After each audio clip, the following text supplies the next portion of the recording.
राजकुमार रोज को मैं ससम्मान मंच पे आमंत्रित करता हूँ। आप राजकुमार रोज जी। जनप्रतिनिधि से हम ऐसी आशा रखता है कि वो शॉर्ट एंड स्वीट में अपना स्पीच रखे, क्योंकि पूरा दिन उन्होंने सुना है जनता की आवाज, तो अभी जनप्रतिनिधि की आवाज हम सुनेंगे। आप राजकुमार जी।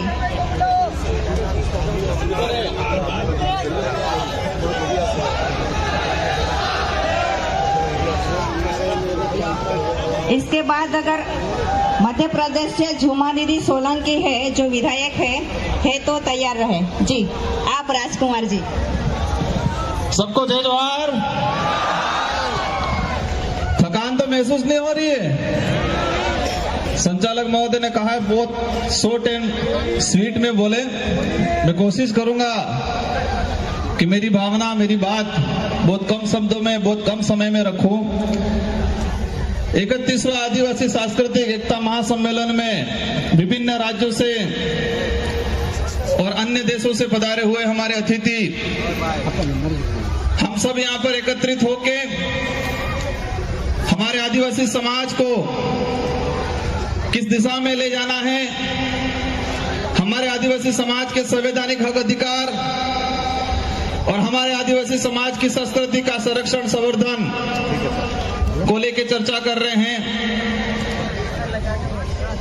आज मेरा वक्तव्य शुरू करने से पहले मैं इस मंच से मेरी 84 की जनता को नमन करना चाहूंगा, धन्यवाद देना चाहूंगा कि 84 की जनता ने मुझे दूसरी बार विधायक बनाया और मेरे से पूर्व हमारे झारखंड से आए हुए मैडम ने बताया था सिलेक्शन का, भले इलेक्शन हुआ हो लेकिन 84 की जनता ने मुझे सिलेक्शन किया था और मेरी टिकट, मेरा सिलेक्शन 84 विधानसभा की जाजम पे हुआ था। 84 के कार्यकर्ताओं ने किया था और वही हमारा हाईकमान है। मेरी 84 की जनता ही हाईकमान है। मेरी 84 की जनता ही टिकट भी देती है और वोट भी देती है और इसी बदौलत 1,11,000 वोट मुझे मिले और राजस्थान के अंदर मैं दूसरी बार विधायक बना और हाईएस्ट वोटों से परसेंटेज के मामले में 1 नंबर और बाकी संख्या के मामले में दूसरे नंबर पे मेरा नंबर रहा। इसके लिए मैं 84 की जनता को धन्यवाद देना चाहता हूं। आज देश में हो क्या रहा है,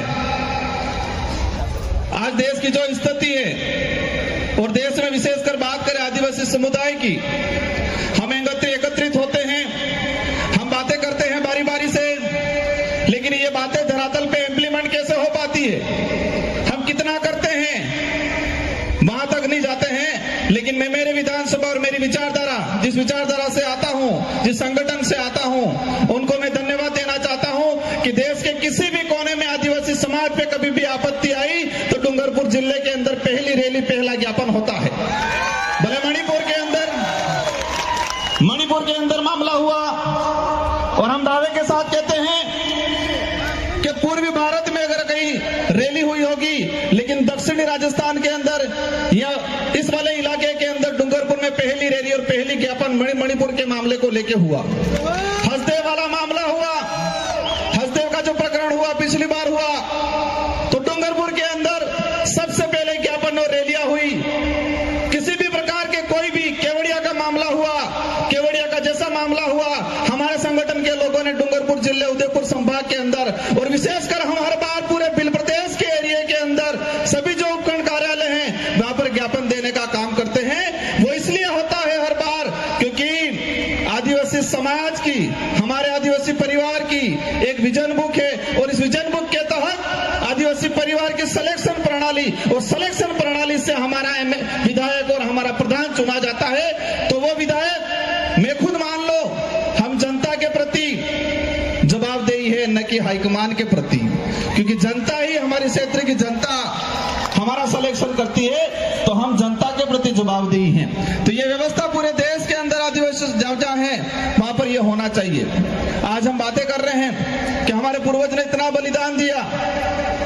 मैं एक बात बोलना चाहूंगा कि हम कुछ कर पाए नहीं कर पाए, लेकिन इतना काम जरूर करना है कि हमारे पूर्वजों ने जो व्यवस्था बनाई है, हमारे पूर्वजों ने जो लड़ झगड़ के लाखों बलिदान देके ये जो संवैधानिक प्रावधान जो हमको दिए हैं, जो शेड्यूल 5 या शेड्यूल 6 का है, और इन प्रावधानों के तहत हमको आदिवासी होने का प्रमाण पत्र मिलता है, और वो प्रमाण पत्र मिलता है तब हम एमएलए एमपी बनते हैं। अगर वो प्रमाण पत्र नहीं मिलता तो हम एमएलए एमपी नहीं बनते। तो मैं एक बात कहना चाहूंगा, नया कुछ कर पाओ नहीं कर पाओ, लेकिन हमारे पूर्वजों ने जो हमारे लिए करके गए हैं, जो लाखों बलिदान दिया है, देश के इतिहास के अंदर देखा जाए तो आदिवासी समाज ने सबसे ज्यादा बलिदान दिया है।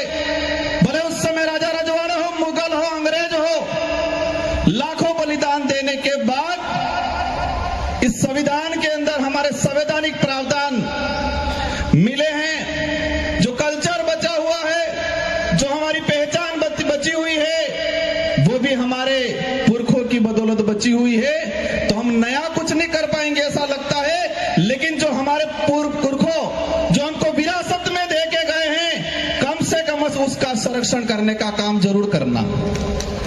मुझे लगता है देश के अंदर जो हालात हैं, हमारे समाज के जो जनप्रतिनिधि हैं, हमारे समाज के जो सर्टिफिकेट लगा के कर्मचारी बने हैं, उनको समाज की बात आती है तब समय नहीं मिलता है, लेकिन उनकी लुगाई के लिए घाघरा लेने जाना होता है, पूरे बाजार में 4-5 दुकानें घूम जाएंगे वो।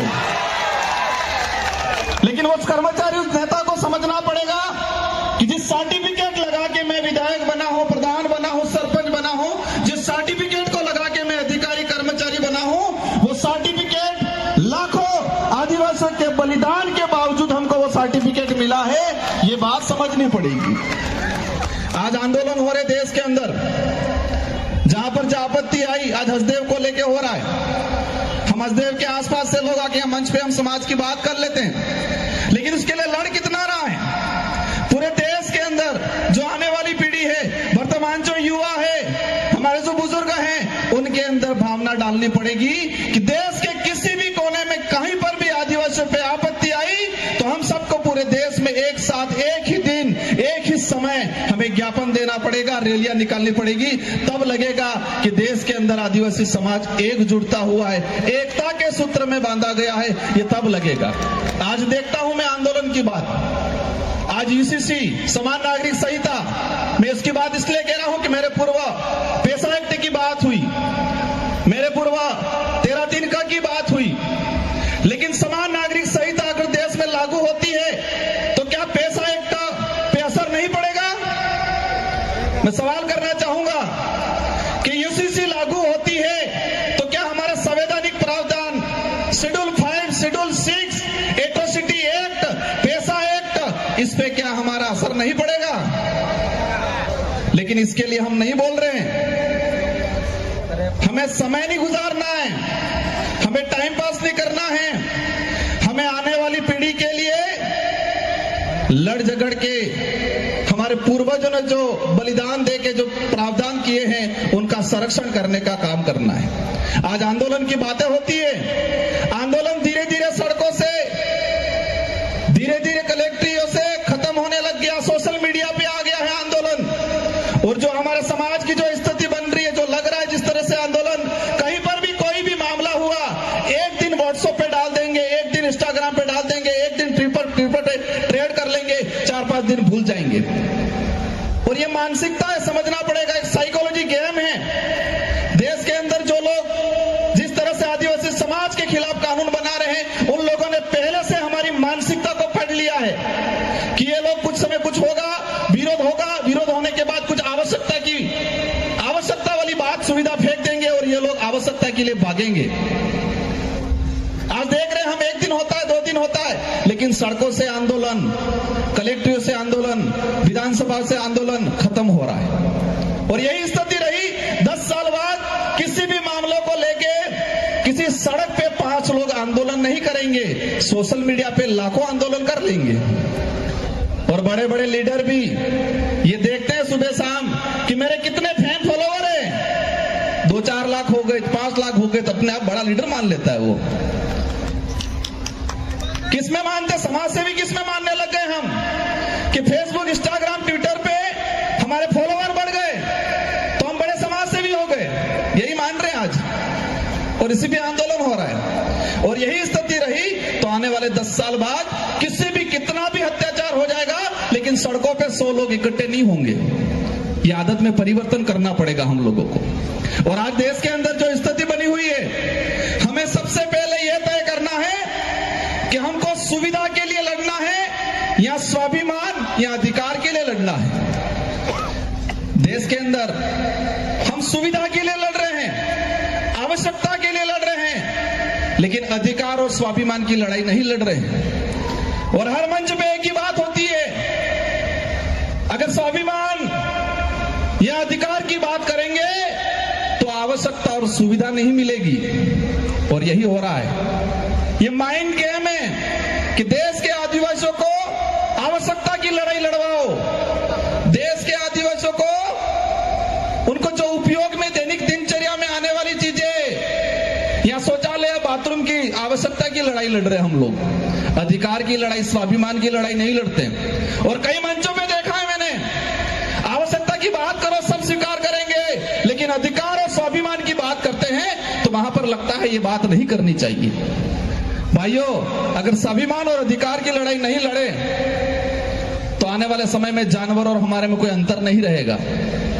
क्योंकि आवश्यकता की लड़ाई जंगल में रहने वाली सियार भी लड़ती है कि मुझे कब खाने का मिल जाए मैं खा लूं, और उसका पेट भर जाता है, वो सो जाती है, और फिर जरूरत पड़ती है, इसको आवश्यकता, इसको पेट को आवश्यकता पड़ी, वापस शिकार पे निकल जाती है, जब भी मिलता है खा के सो जाती है। तो हमें तय करना है कि स्वाभिमान की लड़ाई लड़नी है, अधिकार की लड़ाई लड़नी है, या फिर आवश्यकताओं की लड़ाई लड़नी है। और देश में मैंने कई इतनी कम उम्र में देखा मैंने कि हम आवश्यकता की लड़ाई पे ज्यादा फोकस कर रहे हैं, स्वाभिमान और अधिकार की लड़ाई पे ज्यादा फोकस नहीं कर रहे हैं। आज देश की जो स्थिति बन रही है, आज हम जनप्रतिनिधि, मैं खुद भी अपने आप को जिम्मेदार मानता हूं, और मैं हमेशा कोशिश करता हूं कि मेरे समाज के लिए, मेरे क्षेत्र के लिए और आने वाले भविष्य के लिए लड़ाई लड़े।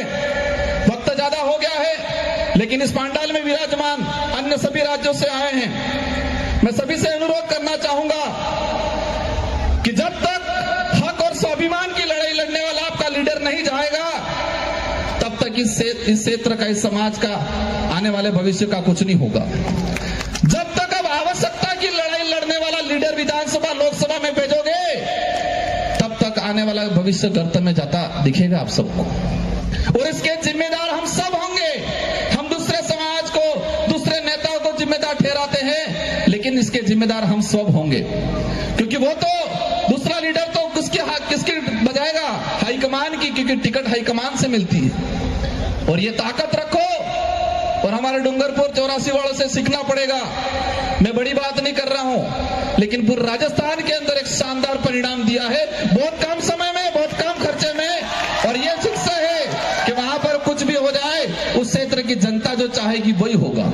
क्योंकि वो स्वाभिमान की लड़ाई लड़ना सीख गया है, वो अधिकार की लड़ाई लड़ना सीख गया है। और हमारी क्षेत्र की जनता को पता है कि स्वाभिमान और अधिकार की लड़ाई हम लड़ लेंगे तो आवश्यकता तो अपने आप पूरी हो जाएगी। इन्हीं शब्दों के साथ आप सबको धन्यवाद, आभार, जय जोहार, जय भारत, जय आदिवासी, जय संविधान। जय संविधान। बहुत अच्छे भाषा में डायरेक्टली राजकुमार रोत जी ने बोला है, मुझे दोहराने की कोई आवश्यकता नहीं है। सुबह में जो हमारे जनप्रतिनिधि यहाँ पंडाल में हाजिर थे, तो बहुत सारे नेता यहाँ थे। इसमें से झूमा दीदी सोलंकी, राजेन मंडलोई जी,